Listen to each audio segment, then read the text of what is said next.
ఈ ప్రాంతాల్లో కార్మికులకు ఎలాంటి సౌకర్యాలు లేకుండా కార్మికులు అనేక ఇబ్బందులు పడుతూ పనిచేస్తూ రెక్కాడితే డొక్కాడని కార్మికులు పనిచేస్తున్న సందర్భాల్లో వాళ్లకు సేఫ్టీ ప్రికాషన్స్ వాడకుండా ఏదైతే సంబంధిత మున్సిపాలిటీ అధికారులు ఎవరైతే పర్మిషన్ ఇస్తున్నారో ఏదైతే పర్మిషన్ ఇచ్చిన పర్మిషన్ ఎలాంటి పర్మిషన్ అంటే అక్కడ సెల్లార్కు పర్మిషన్ లేదు, కానీ అక్కడ సెల్లార్ తవ్వుతూ ఉన్నారు.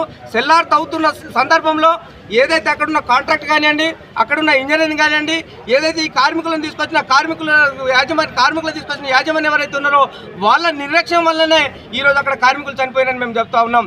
ఎందుకంటున్నామంటే కార్మికులు సుదూర ప్రాంతాల నుంచి ఏదైతే చింతల మానేపల్లి నుంచి వచ్చేసి ఈరోజు 3 కార్మికులు ఒక్కడికక్కడే మరణించారు. అదేవిధంగా ఒక కార్మికుడు తను ఏదైతే పరిస్థితి సీరియస్గా ఉన్న సందర్భం ఉంది. కాబట్టి సంబంధిత కాంట్రాక్ట్ అధికారులు వెంటనే రావాలి, వాళ్ళ కుటుంబాన్ని ఆదుకోవాలి. అదేవిధంగా ఏదైతే పర్మిషన్ ఇచ్చిన మున్సిపాలిటీ అధికారులలో వాళ్ళ నిర్లక్ష్యం ద్వారానే సెల్లార్కు ఎలాంటి పర్మిషన్ లేదు, కానీ సెల్లార్లు తవ్వుతూ ఉంటే మున్సిపాలిటీ అధికారులు నిమ్మకు నీరెత్తినట్టు వ్యవహరిస్తున్నారు. వాళ్ళు డబ్బే ధనార్జయంగా వ్యవహరిస్తున్న సందర్భం ఉంది. కాబట్టి చనిపోయిన ఏదైతే కుటుంబాలు ఉన్నాయో అంతేకాదు దాదాపు 6th ఫ్లోర్ వరకు కూడా దానికి వితౌట్ పర్మిషన్తో కూడా కొన్ని సందర్భాలు నడుస్తూ ఉన్నాయి.